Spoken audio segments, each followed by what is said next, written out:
চুনা ওঠা দেয়ালের মতো প্রকৃতির এই খসখসে গালে আর কি রং মাখাবে চৈত্র।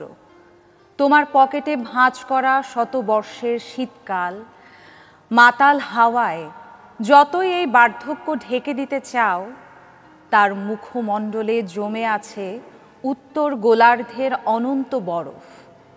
তার শরীর 25 ডিগ্রি মাইনাস শীত রাত্রে কেনা জ্যোৎস্না গোলাপ আর সৌরভের জন্য হাহাকার করে। আমি কতকাল শিশুর মতো হামাগুড়ি দিয়ে এই শীতকাল পেরুব। গুনগুন করা চৈত্র সন্ধ্যা, মধুর দুপুর। দর্শক, মহাদেব সাহার বসন্তের একটা বাংলা উদ্ধৃতি দিয়ে আজকের সকাল শুরু করলাম। সবাই নিশ্চয়ই অনেক ভালো আছেন। সবাইকে শুভ সকাল। আমন্ত্রণ সকাল 24-এ। আজ শনিবার 29 চৈত্র 1431 বঙ্গাব্দ এবং 12 এপ্রিল 2025 খ্রিস্টাব্দ। আপনাদের সাথে আছি আমি নিকিতা নন্দিনী। পুরনো বছরকে বিদায় আর নতুন বছরকে বরণ করতে পার্বত্য অঞ্চলে শুরু হয়েছে বিজু উৎসব। এই নিয়ে আরো খবর জানাতে রাঙামাটি থেকে যোগ দিচ্ছেন জিয়াউল হক। জিয়াউল হক, শুভ সকাল আপনাকে। পয়লা বৈশাখ, তো এই যে বৈশাখ মাস তো চলেই আসছে এবং তার আগে বিজু উৎসব, তো মানে বিজু উৎসব নিয়ে কথা না বললে একেবারে মানে বৈশাখের শুরুটাও ভালো হবে না, আবার এই মাসের শেষটাও ভালো হবে না। কি অবস্থা, কি দেখছেন সেখানে? মানে বিজু উৎসবে তো সারাটা দিন ধরে ভোরের আলো ফুটতে না ফুটতেই আসলে সব রকমের কর্মকাণ্ড শুরু হয়ে যায়। ফুল কুড়ানো, পাজন তৈরি করা, স্নান করা, নানান রকমের বিষয়াদি থাকে। কি দেখছেন আপনি সেখানে? মিকিতা, পাহাড়ের যে উৎসব সেটি আসলে অন্যান্য জেলার তুলনায় কিছুটা ভিন্ন। যে উৎসবটা শুরু হয় আসলে 1 এপ্রিল থেকে পাহাড়ের এই উৎসব বইতে থাকে। যে বর্ষ বিদায় এবং বর্ষ বরণকে কেন্দ্র করে এখানকার যে ক্ষুদ্র ক্ষুদ্র যে জাতিসত্তার বসবাস আছে তারা ভিন্ন ভিন্ন ভাবে নানা উৎসব আয়োজন করে থাকে। কেউ বিজু, কেউ বৈশাখ, কি সাংহাই, কেউ বিশু, বিহু, নানান নামে এই উৎসবটি পালন করে থাকে জাতিভেদে। আজকে এই ফুল বিজু, এই উৎসবটি কেন্দ্র করে চাকমা, ত্রিপুরা, অন্যান্য তঞ্চঙ্গা, অন্যান্য জাতিগোষ্ঠীর আজকে এই বর্ষ বিদায়কে ঘিরে সকালবেলা সূর্যোদয়ের সাথে সাথে তারা ফুল সংগ্রহ করে কলা পাতায় নিয়ে নতুন পোশাক পরে তারা আসলে যে কাপ্তাই হ্রদের যে আশপাশে এলাকায় রয়েছে সেখানটি তারা আসেন, এসে গঙ্গামার উদ্দেশ্যে ফুল ভাসান। এখানে তাদের অনেকে ফুল গজিয়ে এখানে পাড়ে রেখে দেন, এটাকে ফুল গজানো বলে চাকমা ভাষায়। এর মাধ্যমে আসলে তারা একটি বার্তা দিতে চেয়েছেন আমাদেরকে, যেটা হচ্ছে পুরনো বছরে যে দুঃখ কষ্ট গ্লানি আছে সেটি গঙ্গামার উদ্দেশ্যে এবং ফুল দিয়ে আসলে বিদায় জানানো এবং নতুন বছরকে বরণ করার জন্য গঙ্গামার উদ্দেশ্যে ফুলটি তারা রেখে দেন এবং ভাসিয়ে দেন। তারা মনে করেন যে আগামী যে বছর রয়েছে, নতুন বছর, এই বছর যাতে তাদের সুখে শান্তিতে ভালো মন্দ কাটে এবং তাদের মনের বাসনা সেটি যাতে পূরণ হয়, সেই প্রার্থনাটাই তারা আসলে এই কাপ্তাই নদীর পাড়ে সেই করে থাকেন। এবং আগামীকাল হচ্ছে মূল বিজু। সেই বিজু উপলক্ষে আসলে আগামীকাল সকাল থেকে আসলে সর্বোচ্চ সংখ্যক তরকারি দিয়ে, সবজি দিয়ে আসলে সেটি পাজন তরকারি রান্না করা হয় এবং তারা বাড়ি বাড়ি গিয়ে সেই খাবার খেয়ে থাকেন। তারা মনে করেন যে 7টি বাড়িতে পাজন তরকারি খেলে তাদের যে রোগ মুক্তি পাওয়ার একটা সুযোগ রয়েছে। তারা মনে করেন যে বিভিন্ন প্রকার সবজি থাকার কারণে, এই খাওয়ার কারণে তাদের রোগ মুক্তি ঘটে থাকে, তারা বিশ্বাস করেন। এবং আগামী এই কালকে বিজুর পরের দিনই নতুন বছর উদযাপন। এই পুরনো বছরকে দুঃখ গ্লানি মুছে দিয়ে নতুন বছর যাতে ভালো কাটে, এখানকার যাতে সব পাহাড়ে যাতে শান্তি সম্প্রীতির মধ্যে তারা বসবাস করতে পারেন সেটি তারা জানিয়েছেন। এবং এখানকার হচ্ছে যে এইটাকে নিয়ে আসলে কয়েকদিন ধরে বিভিন্ন ধরনের খেলাধুলা উদযাপন হয়েছিল। নাদেং খেলা, হিলা খেলা, এই বলি খেলা সহ নানা খেলা উৎসব। এবং আমি আরেকটি বিষয় জানিয়ে রাখতে চাই, 19 তারিখের বার্মা সম্প্রদায়ের যে বর্ষ বিদায় বরণকে কেন্দ্র করে জলখেলি উৎসব রয়েছে রাঙামাটি মারি স্টেডিয়ামে। এর মাধ্যমে আসলে পাহাড়ের উৎসবটি আসলে শেষ হয়ে যাবে। এই ছিল আমার কাছে রাঙামাটি থেকে সবশেষ তথ্য। জিয়াউল হক, আপনাকে অসংখ্য ধন্যবাদ। বিজু উৎসবে আপনিও নিশ্চয়ই অনেক আনন্দ করবেন এবং আপনার সকাল এবং সারাটা দিন খুব ভালো যাক। দর্শক, আমাদের সাথে জিয়াউল হক ছিলেন, তিনি রাঙামাটি থেকে সংযুক্ত হয়েছিলেন এবং আসলে বিজু নিয়ে আরও বিস্তারিত জানতে চাই। আমাদের আরও এক সহকর্মী নুরুসাফা মানিক, তিনি খাগড়াছড়ি থেকে যুক্ত হচ্ছেন, তার কাছে চলে যেতে চাই। নুরুসাফা, আসলে জিয়াউল হক বলছিলেন যে রাঙামাটিতে বিজু উৎসব শুরু হয়েছে এবং সেখানকার মানুষ সবাই কিন্তু পুরনোকে ভুলে গিয়ে বা মুছে দিয়ে নতুনকে বরণ করে নিতে চায় এবং এই যে একটা উৎসব মুখর পরিবেশ দেখলাম সেখানে, আপনার এখানে কি অবস্থা? খাগড়াছড়িতে কেমন হচ্ছে বিজু উৎসব?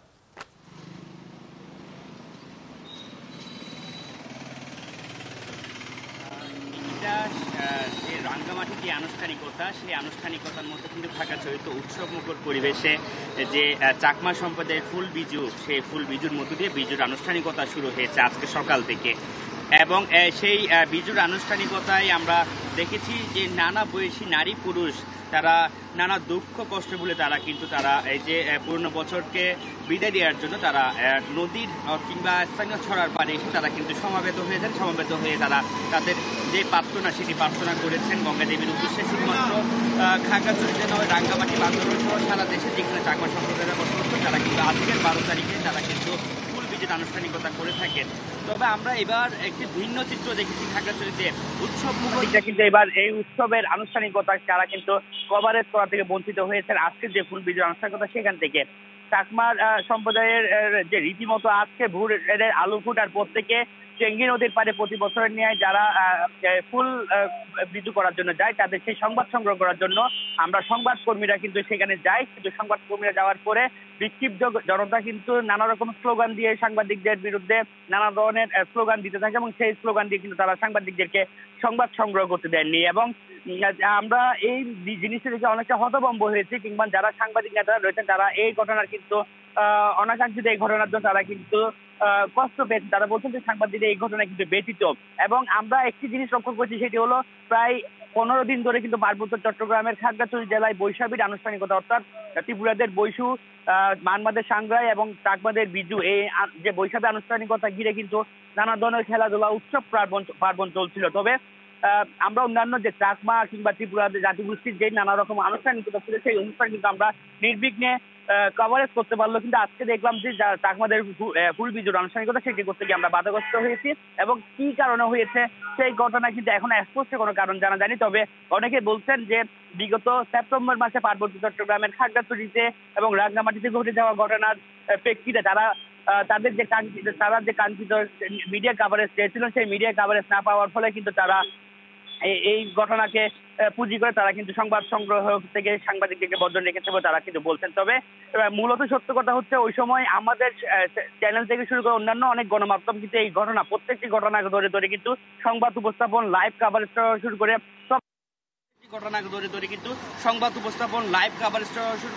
সব ধরনের সংবাদ সংগ্রহ করা হয়েছে। তবে কি কারণে তারা একটি সর্বন্যাসী মহল সামাজিক যোগাযোগ মাধ্যমের উদ্যোগ ছড়িয়ে কিন্তু এই ধরনের ঘটনায় উৎসবের ঘটনা থেকে সাংবাদিকদেরকে বিরত রাখার একটি অপচেষ্টা চালিয়েছেন। এই ছিল আমার কাছে খাগড়াছড়ি থেকে বৈশাখীর ফুল বিজের অনুষ্ঠানিকতার খবরাখবর। নুরুসাফা, ধন্যবাদ আপনাকে। আসলে কোনো রকমের সংঘর্ষই আমরা চাই না। আপনিও এই রাগের বা ক্রোধের কারণ আরো বিস্তারিত নিশ্চয়ই জানতে পারবেন। আপনি নিরাপদে থাকুন। আপনাকে শুভ সকাল আবারও। দর্শক, আমরা বিজুর খবরাখবর জানছিলাম রাঙামাটি এবং খাগড়াছড়ি থেকে। এবার একটু আজকের পত্রিকাগুলোতে চোখ বুলিয়ে আসতে চাই। আমার কাছে বেশ কয়েকটি পত্রিকা রয়েছে। শুরুতে রয়েছে সমকালের প্রথম পাতার খবর, দলীয় কোন্দলে 8 মাসে 51 নেতাকর্মী নিহত। সংঘাত সংঘর্ষ কাম্য নয়, বিএনপির সিনিয়র যুগ্ম মহাসচিব রুহুল কবির রিজভীর একটি মন্তব্য রয়েছে। এখানে দলের মধ্যে এখন অনেক সুবিধাভোগী প্রবেশ করছে, এরাই মূলত বিভিন্ন অপকর্ম করছে। এর পাশে দেখছি পয়লা বৈশাখ সামনে রেখে ঢাকা বিশ্ববিদ্যালয়ের চারুকলা অনুষদে চলছে শোভাযাত্রার প্রস্তুতি। তৈরি করা হচ্ছে রঙিন মুখোশ, মাটির সরা, আরও অনেক কিছু। এরপরে বর্ষবরণে মঙ্গলবার দিয়ে আনন্দ শোভাযাত্রা, এই খবরটিও রয়েছে সমকালের প্রথম পাতায়। এবং এইখানে কিন্তু বৈশাখের একটি দারুণ ছবিও আমরা দেখতে পাচ্ছি সমকালের প্রথম পাতায়। সব সময় আসলে যেটি হয় যে বৈশাখের সময় চারুকলায় কি হচ্ছে, কি ধরনের রঙিন নকশা কি তৈরি হচ্ছে, সব কিছু দেখবার জন্যই আসলে সবার আগ্রহ অনেক বেশি থাকে। এখানেও চমৎকার একটি ছবি দেয়া হয়েছে। আমরা একটু কালের কণ্ঠেও ঘুরে আসতে চাই। কালের কণ্ঠের প্রথম পাতা বলছে, জলদস্যুর উৎপাতে আবারও অশান্ত, বলা হচ্ছে সুন্দরবন এবং কক্সবাজারের কথা। এছাড়াও এর ঠিক পাশেই একটি বিশেষ সাক্ষাৎকার রয়েছে শামসুজ্জামান দুদুর, স্বাধীন দেশে গণপরিষদ নির্বাচন লাগবে কেন। আরও কিছু খবরাখবর দেখছি। মঙ্গল শোভাযাত্রার নাম বদলের খবরটিও রয়েছে এখানে। লক্ষ্মীপুরে তাহের সাম্রাজ্যে হাহাকার, বাণিজ্য যুদ্ধে বেসরকারি খাতকে পাশে নিতে হবে, বিশেষ লেখা, এটিও প্রথম পাতায় স্থান পেয়েছে। নিচে ফুটবল কন্যা গড়া এক বীর, 2013 সালে বঙ্গমাতা বেগম ফজিলাতুন্নেসা মুজিব গোল্ড কাপ প্রাথমিক বিদ্যালয়ে ফুটবল টুর্নামেন্টে সেমিফাইনালে জয়ের পর বীর সেনের কাঁধে ঋতুপর্ণা চাকমা, ছবি রয়েছে এখানে। এছাড়াও জুলাইয়ে চীনে শীর্ষ সম্মেলন করবে ইউরোপীয় ইউনিয়ন, এই খবরটিও স্থান পেয়েছে প্রথম পাতায়। এই ছিল মোটামুটি কালের কণ্ঠের মূল সংবাদগুলো। এরপরে যদি একটু চলে যেতে চাই দৈনিক ইত্তেফাকের প্রথম পাতায় কিন্তু বাড়তি শুল্ক স্থগিত করার পরও বিশ্ব অর্থনীতিতে মন্দার আশঙ্কা, এই খবরটি একেবারে প্রথম পাতায় স্থান পেয়েছে। এছাড়াও রয়েছে ঢাকা আরিচা মহাসড়কে থামছে না বাস ডাকাতি, এবং একই সাথে মঙ্গল শোভাযাত্রার যেই খবরটি সেটিও স্থান পেয়েছে প্রথম পাতায় দৈনিক ইত্তেফাকের। প্রথম পাতার আর একটু নিচের দিকে যন্ত্রপাতি বিকল, মাসের পর মাস ঘুরেও মিলছে না সেবা, বলা হচ্ছে সরকারি হাসপাতালে বেহাল ক্যান্সার চিকিৎসার কথা। বিশেষজ্ঞদের সমন্বয়ে জাতীয় কমিটি গঠনের জরুরি পরামর্শ ক্যান্সার চিকিৎসকদের। এছাড়াও রয়েছে টেকনাফে জব্দ 30 লাখ টাকা এবং 17 ভরি স্বর্ণের তথ্য নেই এজাহারে। এই ছিল মোটামুটি দৈনিক ইত্তেফাকের প্রথম পাতার মূল খবরগুলো। এরপরে একটু চলে যেতে চাই প্রথম আলোতে। প্রথম আলোর প্রথম পাতার যে খবরটি, শুরুতেই হেডলাইন যেটি আমরা দেখতে পাচ্ছি, লিড খবর সেটি দেখতে পাচ্ছি, পুলিশের গুরুত্বপূর্ণ অনেক পদ ফাঁকা, প্রভাব পড়ছে কাজেও। অতিরিক্ত আইজিপির 22 পদের 13টি ফাঁকা, সুপার নিউমারি আরও 7 পদেও পদোন্নতি পায়নি কেউ, অন্যান্য পদেও একই অবস্থা বলা হচ্ছে। মঙ্গল শোভাযাত্রার খবরটিও রয়েছে প্রথম পাতায়, এবং প্রথম আলোর প্রথম পাতাতেও কিন্তু আমরা একটা চমৎকার ছবি দেখতে পাচ্ছি। এখানে লেখা দেখছি, বাংলা নববর্ষ সমাগত, বর্ষবরণ উপলক্ষে মাটির তৈজসপত্রের পাশাপাশি অন্যান্য পণ্যের বিপুল সমাহারে সাজানো হয়েছে দোয়েল চত্বরের মৃৎশিল্পের দোকানগুলো। এই দোয়েল চত্বরের এই দোকানগুলোতেও কিন্তু পয়লা বৈশাখের আগে পরে পুরো বৈশাখ মাস জুড়েই কিন্তু বেশ ভিড় থাকে, সবাই নানান রকমের মাটির পণ্য সামগ্রী কিনতে আগ্রহী হন। আর একটু নিচের দিকে গেলে অভ্যুত্থানের শহীদ 7 জনের নাম নেই সরকারি তালিকায়, এবং একই সাথে দেখতে পাচ্ছি ফিলিস্তিনিদের প্রতি সংহতি জানিয়ে গণজমায়েত আজ। এরপরে আমার কাছে রয়েছে যুগান্তরের প্রথম পাতায় যদি একটু চোখ বুলিয়ে নিতে চাই,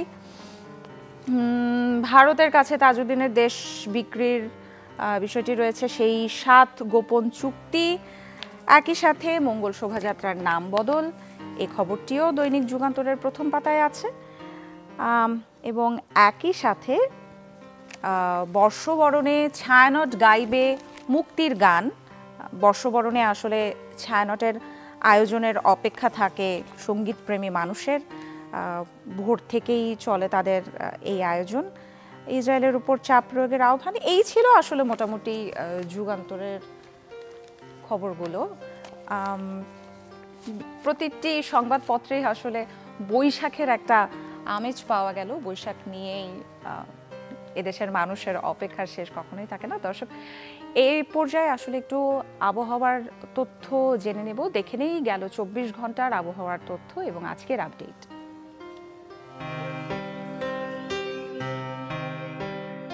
দর্শক, এবারে দেখে নেব গেল 24 ঘন্টার আবহাওয়ার তথ্য এবং আজকের যে আপডেট। সবশেষ যে তথ্য, ঢাকাতে সর্বোচ্চ তাপমাত্রা ছিল 35 ডিগ্রি সেলসিয়াস এবং সর্বনিম্ন তাপমাত্রা ছিল 22.6 ডিগ্রি সেলসিয়াস। উত্তরের জেলা রাজশাহীতে সর্বোচ্চ তাপমাত্রা ছিল 33 ডিগ্রি সেলসিয়াস এবং সর্বনিম্ন তাপমাত্রা 20.2 ডিগ্রি সেলসিয়াস। উত্তর আরেক জেলা রংপুরে সর্বোচ্চ তাপমাত্রা ছিল 31.2 ডিগ্রি সেলসিয়াস এবং সর্বনিম্ন তাপমাত্রা ছিল 21.6 ডিগ্রি সেলসিয়াস। ময়মনসিংহের সর্বোচ্চ তাপমাত্রা 31.5 ডিগ্রি সেলসিয়াস ছিল এবং সর্বনিম্ন তাপমাত্রা ছিল 22.5 ডিগ্রি সেলসিয়াস। চায়ের নগরী সিলেটের সর্বোচ্চ তাপমাত্রা ছিল ৩৩ ডিগ্রি সেলসিয়াস এবং সর্বনিম্ন তাপমাত্রা ছিল ২১ ডিগ্রি সেলসিয়াস। চট্টগ্রামে সর্বোচ্চ তাপমাত্রা রেকর্ড করা হয়েছে ৩২ ডিগ্রি সেলসিয়াস এবং সর্বনিম্ন তাপমাত্রা রেকর্ড করা হয়েছে ২৩.৬ ডিগ্রি সেলসিয়াস। খুলনাতে ৩৪.৪ ডিগ্রি সেলসিয়াস ছিল সর্বোচ্চ তাপমাত্রা এবং ২১.৫ ডিগ্রি সেলসিয়াস ছিল সর্বনিম্ন তাপমাত্রা। বরিশালের সর্বোচ্চ তাপমাত্রা ছিল ৩৩ ডিগ্রি সেলসিয়াস এবং সর্বনিম্ন তাপমাত্রা ছিল ২১.৫ ডিগ্রি সেলসিয়াস। দেশের সর্বনিম্ন তাপমাত্রা রেকর্ড করা হয়েছে সৈয়দপুরে ২১.৭ ডিগ্রি সেলসিয়াস এবং দেশের সর্বোচ্চ তাপমাত্রা সন্দ্বীপে ছিল ৩৫.৫ ডিগ্রি সেলসিয়াস। আজ রংপুর, রাজশাহী, ময়মনসিংহ, চট্টগ্রাম ও সিলেট বিভাগের ২-১ জায়গাতে অস্থায়ীভাবে দমকা হাওয়া সহ বিদ্যুৎ চমকানো ও বৃষ্টি বা বজ্রবৃষ্টি হতে পারে। সারা দেশে দিন এবং রাতের তাপমাত্রা সামান্য বৃদ্ধি পেতে পারে।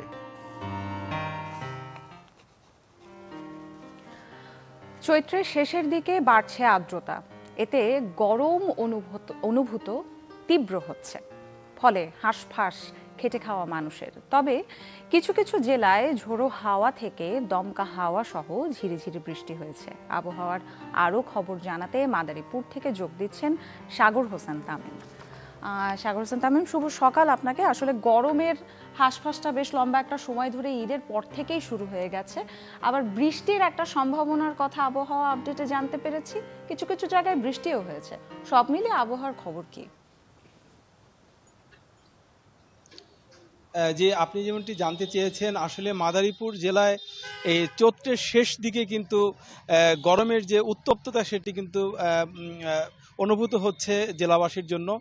কারণ মাদারীপুর জেলায় গত ২৪ ঘন্টায় আবহাওয়া ছিল কিন্তু ৩২.৫ ডিগ্রি সেলসিয়াস এবং রাত্রের তাপমাত্রা ছিল ২৪ ডিগ্রি সেলসিয়াস। তো গত সপ্তাহে কিন্তু মাদারীপুর জেলায় ৩৫.৫ ডিগ্রি সেলসিয়াস আসলে তাপমাত্রা ওঠানামা করেছে, যার ফলে মাদারীপুর জেলাবাসী কিন্তু এবছর এই গরমের মৌসুমের সর্বোচ্চ যে তাপমাত্রা সেটি তারা অনুভব করেছে। আসলে মাদারীপুর জেলার বিভিন্ন রাস্তাঘাট এবং অফিস আদালতে আমরা লক্ষ্য করেছি বছরের অন্য সময়ের তুলনায় এখন কিন্তু সাধারণ মানুষের যে আনাগোনা রাস্তাঘাট এবং যে সমস্ত জায়গা দিয়ে চলাফেরা করে সেই সমস্ত জায়গায় কিন্তু অনেকটা কমে গিয়েছে। অর্থাৎ এই এপ্রিলের শুরু থেকে এখন পর্যন্ত কিন্তু আমরা লক্ষ্য করেছি মানুষের এই গরমের তাপমাত্রা বৃদ্ধির ফলে কিন্তু মানুষের এই আনাগোনাটা কমে গিয়েছে।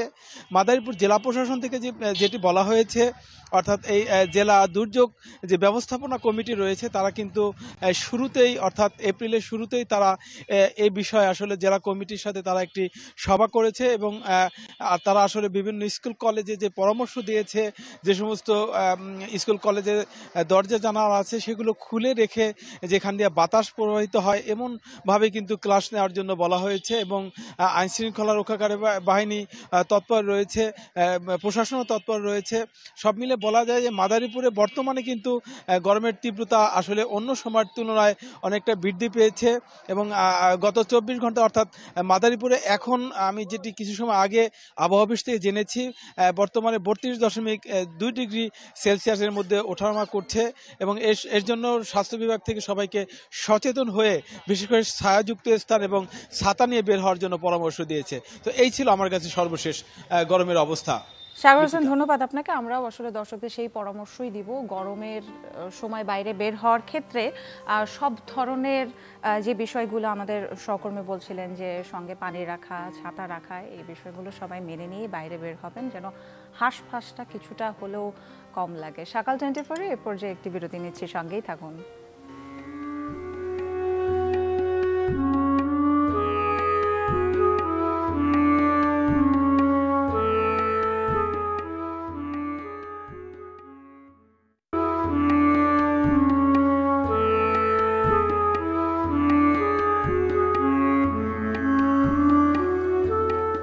স্বাগত আরও একবার সকাল 24-এ।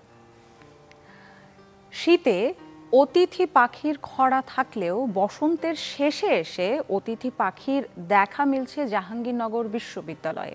এ বিষয়ে আরও জানবো, জাহাঙ্গীরনগর বিশ্ববিদ্যালয় থেকে যোগ দিচ্ছেন সহকর্মী অপু। অপু, আসলে সেই আমাদের ছোটবেলার যে স্মৃতি, যে শীতকাল হলেই জাহাঙ্গীরনগর বিশ্ববিদ্যালয়ে অতিথি পাখি দেখতে যাব, সেই আগ্রহ, সেই ভিড়, এ তো বছরের পর বছর ধরে ছিল, কিন্তু মানে গেল শীতে একেবারেই কোনো দেখা মেলেনি অতিথি পাখির, কিন্তু আবার এই সময়ে এসে পাখির দেখা মিলছে। এর কারণ আসলে কি? মানে এর সাথে কি জলবায়ু পরিবর্তনের কোনো সম্পর্ক আছে, নাকি অন্য কোনো বিষয় আছে? নিকিতা, জাহাঙ্গীরনগর বিশ্ববিদ্যালয়ে প্রকৃতির স্বর্গরাজ্য বলা হয়। এখানে অনেক সুন্দর, অনন্য সুন্দর এই বিশ্ববিদ্যালয়ের যে প্রকৃতির পরিবেশ, এই পরিবেশে কিন্তু কিছুটা ভাটা পড়েছে গত 5-7 বছরের যে উন্নয়ন প্রকল্প। এখানে বেশ উঁচু উঁচু বেশ কয়েকটি ভবন হয়েছে। যদি বলি যে তিনটি 6টি হল হয়েছে, যেটি 10 তলার উপরে 11 তলা করে করা হয়েছে। এই ভবনগুলো কিন্তু পাখির জন্য যে উড়ার যে জায়গাটি, সেটি কিন্তু বিনষ্ট করেছে। পাশাপাশি কোলাহল বেড়েছে, বিশ্ববিদ্যালয়ের কোলাহল বেড়েছে। এই জন্য কিন্তু যথানিয়মে যখন শীতকালে পাখি আসার কথা, তখন কিন্তু পাখির দেখা আমরা পাইনি। কিন্তু যখনই দেখা গেল যে পাখি এলো না, লেকগুলো সংস্কার করা হলো, এগুলোকে কচুরি পানা দিয়ে ভরা হলো, কচুরি পানার চাষ করা হলো। বিশ্ববিদ্যালয়ের পরিবেশ বিজ্ঞান বিভাগের কয়েকজন শিক্ষার্থী মূলত উদ্যোগ নিয়ে এই কচুরি পানা দেওয়া হয়েছে, এবং কচুরি পানা দেওয়ার ফলে এবং এখানকার যে কোলাহল কিন্তু নিয়ন্ত্রণ করা হয়েছে। এজন্য এখন শীতের শেষে বসন্তে এসে বেশ কিছু পাখি দেখা যাচ্ছে। ওইভাবে শীতের অতিথি পাখি বলা যাবে না বা ওইরকম পাখি আসেনি, কিন্তু জানেন যে পরিযায়ী পাখিগুলো কিন্তু এখানে স্থায়ী আবাস গড়েছে। বেশ কয়েকটি প্রজাতির, বিশ্ববিদ্যালয়ের ইতিহাসে যেটি বলে যে কমপক্ষে 200 প্রজাতির পাখি আছে, এর মধ্যে 15 থেকে 20টি প্রজাতির পাখি, অতিথি পাখি কিন্তু এখানে আবাস গড়েছে। তারা ডিম পারে, বাচ্চা দেয়, এবং এখানে বছরের পর বছর তারা থাকে। তো সেই সমস্ত পাখির আনাগোনা বেড়েছে, বিশ্ববিদ্যালয়ের লেকগুলোতে আনাগোনা বেড়েছে, এবং তারা আসছে, দর্শনার্থীরাও আসছে। আসলে পাখি দেখার জন্য এই সময়ে, এই বসন্তের এই সময়ে এসে কিন্তু দর্শনার্থীরাও আসছে, দেখছে। তো পাখি দেখে বেশ এই সময়ে কৌতূহলের সৃষ্টি হয়েছে যে শীতে পাখির দেখা মিললো না, এখন কেন পাখি আসলো বা কি জন্য আসলো। তো এসে কিন্তু তারা মুগ্ধ হচ্ছে পরিবেশ দেখে, এবং বিশ্ববিদ্যালয়ের যে লেকগুলো, যে পরিবেশটিকে তৈরি করা হয়েছে, এখানকার খাবারের যে সংস্থা, বিশেষ করে কচুরি পানাগুলো থাকাতে খাবারের সংস্থান হয়েছে, এবং এই জন্য কিন্তু পাখিগুলো আসছে বলে এখানকার যে পাখি বিশেষজ্ঞ যারা রয়েছেন, পাখি নিয়ে কাজ করেন, তারা এমনটি জানিয়েছেন। নিকিতা। অপু, ধন্যবাদ আপনাকে। আসলে মানুষের পাশাপাশি পাখিদের এবং সকল প্রাণীদের জন্য এই বিশ্ব একটা আরামদায়ক জায়গা হয়ে উঠুক, এমন প্রত্যাশা নিয়ে আপনার কাছ থেকে বিদায় নিচ্ছে। দর্শক, আরেকটু ভিন্ন প্রসঙ্গে যেতে চাই। ফিলিস্তিনের পক্ষে রাজধানীর সোহরাওয়ার্দী উদ্যানে বিকেলে অনুষ্ঠিত হবে গণজমায়েত। প্যালেস্টাইন সলিডারিটি মুভমেন্ট বাংলাদেশ নামে একটি প্ল্যাটফর্ম এর ডাক দিয়েছে। প্যালেস্টাইন সলিডারিটি মুভমেন্টের ফেসবুক পেজে গাজার পক্ষে সংহতি জানিয়ে ভিডিও বার্তা দিয়েছেন বিশিষ্টজনরা। এর আগে বিভিন্ন দল, সংগঠন ও নানা শ্রেণী পেশার মানুষের অংশগ্রহণে মার্চ ফর গাজা কর্মসূচি পালিত হয়। শাহবাগ থেকে মানিক মিয়া এভিনিউ পর্যন্ত এই মার্চ হওয়ার কথা থাকলেও পরে তা পরিবর্তন করা হয়। বিনিয়োগ সম্মেলনে আসা অতিথিদের চলাচল ও ভর্তি পরীক্ষা বিবেচনায় এই সিদ্ধান্ত নেওয়া হয়েছে বলে জানান আয়োজকরা।